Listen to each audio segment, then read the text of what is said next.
సంతోషకరమైనటువంటి విషయాన్ని నా నియోజకవర్గమైనటువంటి నర్సాపూర్ పార్లమెంట్ ప్రజలందరితో కూడా పంచుకుంటున్నాను. ఏదైతే మనం ఎంతో కాలంగా ఎదురు చూస్తున్నటువంటి చెన్నై నుంచి విజయవాడ వరకు నడిచేటువంటి వందే భారత్ ట్రైను నర్సాపురం వరకు పొడిగించడానికి రైల్వే మంత్రి గారు గత సెప్టెంబర్ 12వ తారీఖున సంతకం చేసి అదే రోజు నాకు తెలియజేయడం జరిగింది. ఆ సందర్భంగా అదే రోజు నేను ప్రజలందరికీ కూడా రైల్వే మంత్రి గారు సంతకం చేశారనేటువంటి విషయాన్ని చెప్పడం జరిగింది.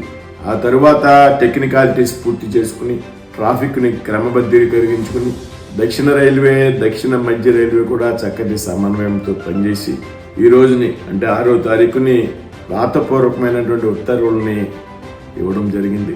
ఇది రైల్వేలకు సంబంధించి నర్సాపూర్ పార్లమెంటు చరిత్రలో ఒక అత్యంత కీలకమైనటువంటి ఘట్టం అనేటువంటి విషయం తెలియజేయడానికి సంతోషిస్తున్నాను. ఎందుకంటే భారతదేశంలోనే నర్సాపురం భీమవరం ఒక చారిత్రాత్మక ప్రాంతాలు అయినప్పటికీ కూడా రైల్వే పరంగా లూప్ లైన్లో ఉన్నటువంటి మార్గం.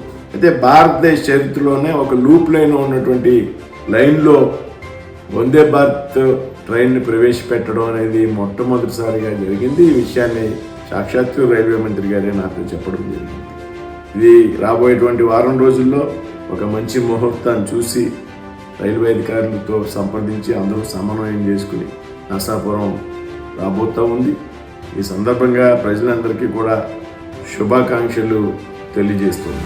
అంతేకాదు, ఏదైతే రైల్వే అధికారులు ఉన్నారో దక్షిణ మధ్య రైల్వే కానీ దక్షిణ రైల్వే అధికారులు కానీ ఇక్కడ ఉన్నటువంటి డిఆర్ఎం ఆఫీస్ సంబంధించి అధికారులు కానీ వారందరి సమన్వయం కారణంగా సాధ్యమైంది. వారందరికీ కూడా పేరు పేరున ధన్యవాదాలు తెలియజేస్తున్నా నర్సాపురం పార్లమెంటు ప్రజల తరఫున. అదేవిధంగా రాబోయేటువంటి రోజుల్లో కూడా ఏదైతే సికింద్రాబాద్ నుంచి విశాఖపట్నం వెళ్ళేటువంటి ట్రైన్ ఉన్నదో వందే భారత్ ట్రైన్, దాన్ని తాడేపల్లిగూడెంలో హాల్ట్ కోసం కూడా నేను రైల్వే మంత్రి గారిని సంప్రదించడం జరిగింది.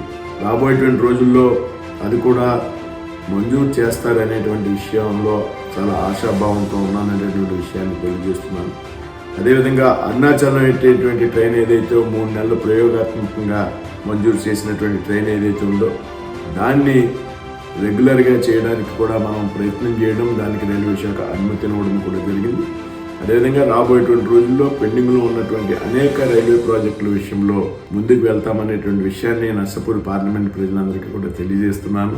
ముఖ్యంగా వారణాసి కూడా ఒక ట్రైన్ మన ప్రాంతం మీదుగా వెళ్ళడానికి నేను రైల్వే అధికారులతో సంప్రదిస్తున్నాను. అది కూడా రాబోయేటువంటి రోజుల్లో సాధ్యమవుతుందనేటువంటి విషయాన్ని తెలియజేస్తూ మరొకసారి నర్సాపురం పార్లమెంట్ ప్రజలందరూ కూడా శుభాకాంక్షలు తెలియజేస్తూ ఏదైతే ఎన్నికల్లో నేను ఇచ్చినటువంటి హామీలు ఉన్నాయో రైల్వేల విషయంలో నేషనల్ హైవేస్ విషయంలో వాటినన్నింటిలో కూడా సాధ్యమైనంత త్వరితగతిని పూర్తి చేస్తానని ఈ సందర్భంగా ప్రజలందరికీ కూడా తెలియజేస్తాను.